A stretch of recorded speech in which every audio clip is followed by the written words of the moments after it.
So this video is for those of you who have decided to pursue the craft of acting and you're just not sure if it's the right time to sign with an agent.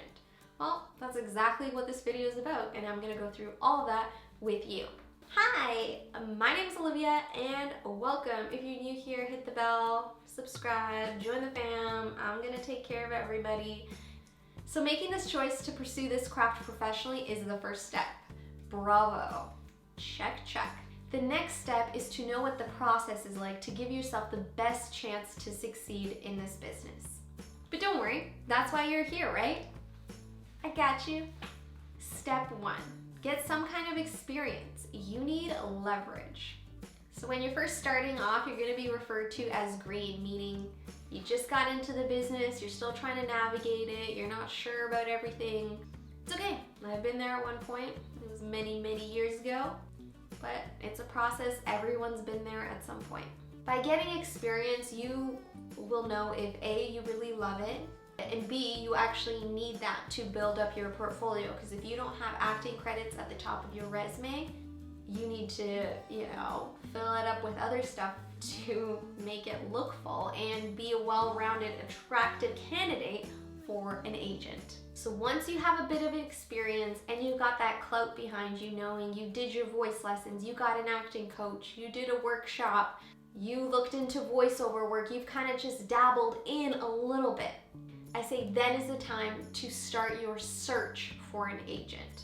You could skip the whole process of experience and just be like, hey, I want to be a professional actor, I need an agent, and go that route. And yes, it could 100% work out for you. That's the crazy and wonderful thing about this business.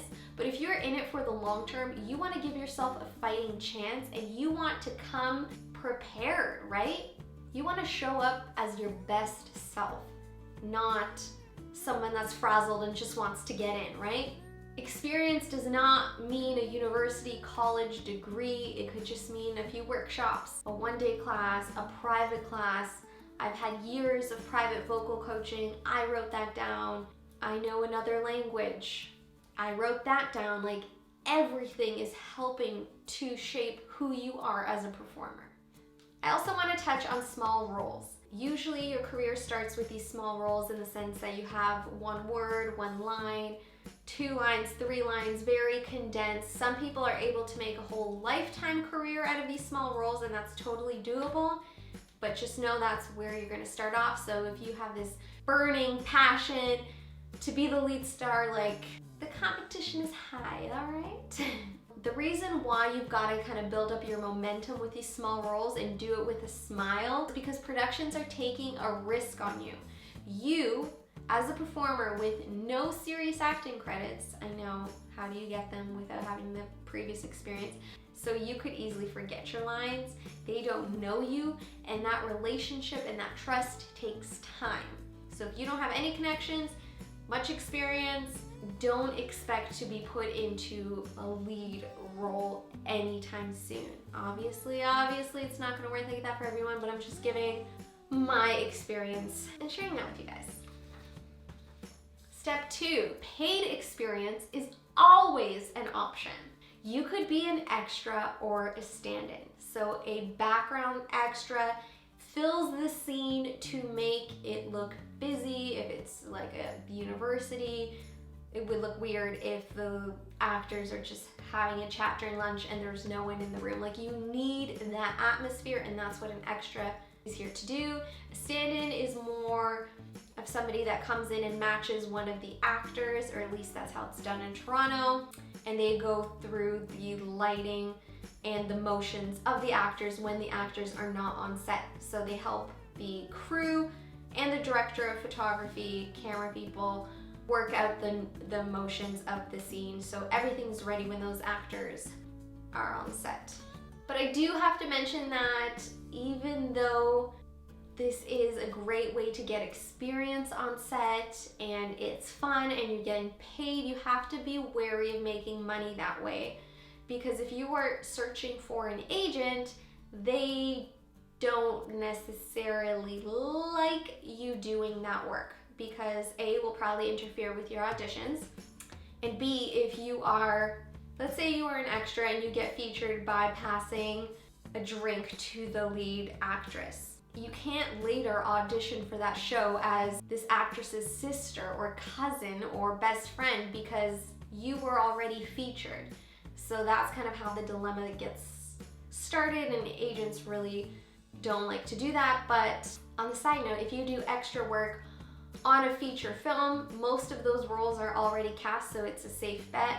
But on TV shows, obviously, there are more chances for you to get out there as a performer, and agents don't want to jeopardize that chance, and you probably shouldn't either. Obviously, there are exceptions to every rule, but that's the general rule of thumb. As a stand-in, you're not really seen on camera because you're on camera, but they're not recording you, so it's a bit safer.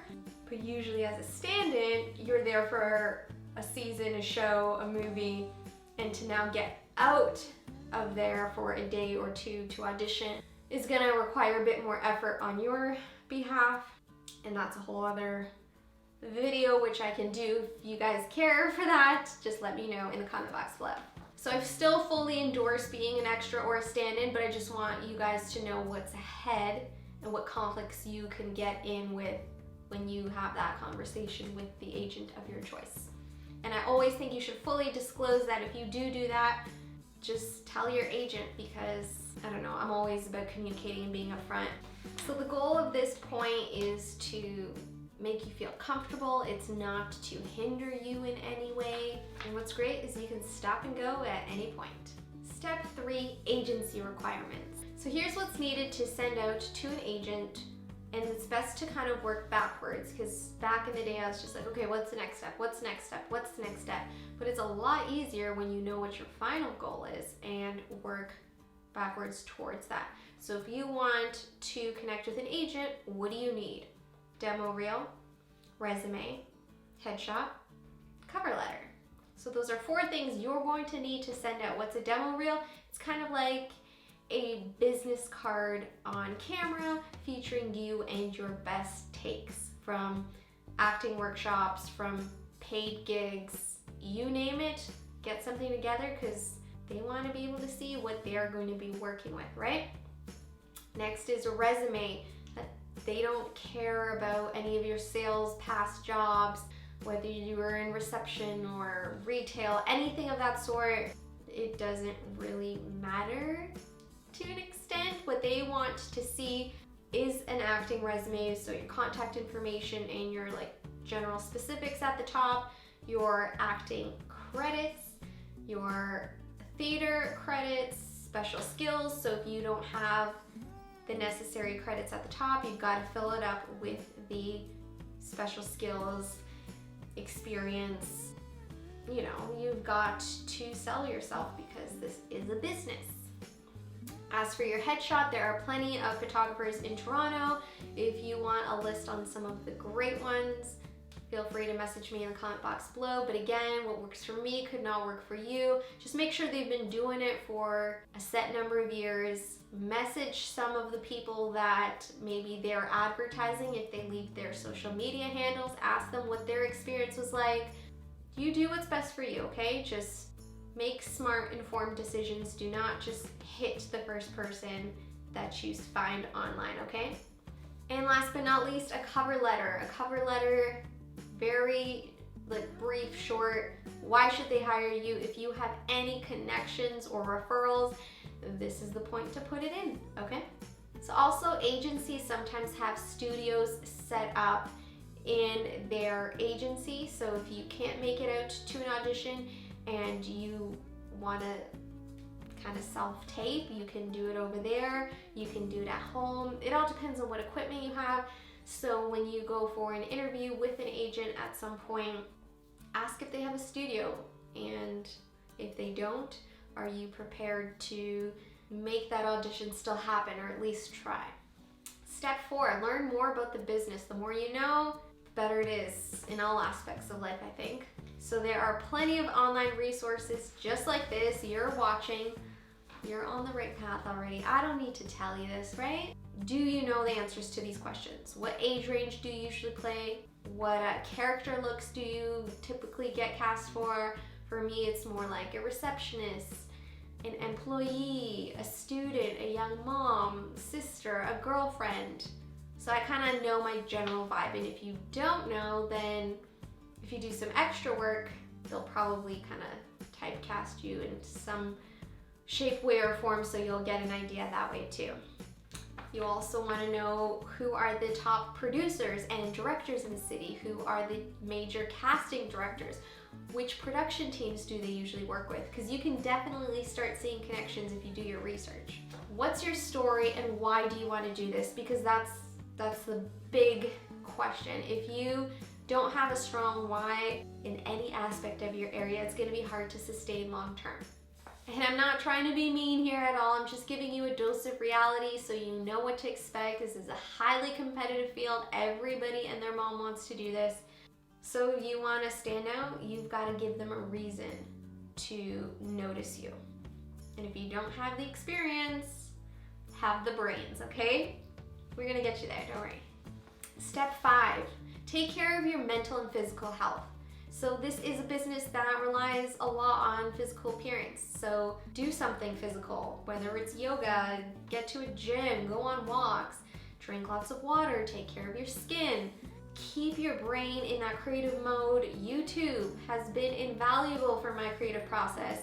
Even if I don't have an audition for a week, I'm constantly shooting, so I'm in that zone and learning and experimenting and seeing what I look like on camera and how I sound, and am I coming across in a believable, compelling way. Obviously, I'm hosting right now more than acting, but it's still on-camera experience, and at this point, everything counts for you guys, okay? That's not to say you can put it on a resume, but it's great practice. So now you have a solid foundation, you know kind of what to start with, what they're looking for, and you can apply accordingly. If you want to see what the lifestyle is like of a performer on the day-to-day basis, follow my vlogs. I'm going to be updating those more regularly, and this way you can see the ins, outs, the highs, lows, and then you can determine if it's the right time for you to get an agent.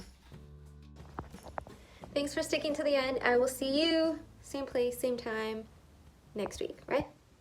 Don't forget.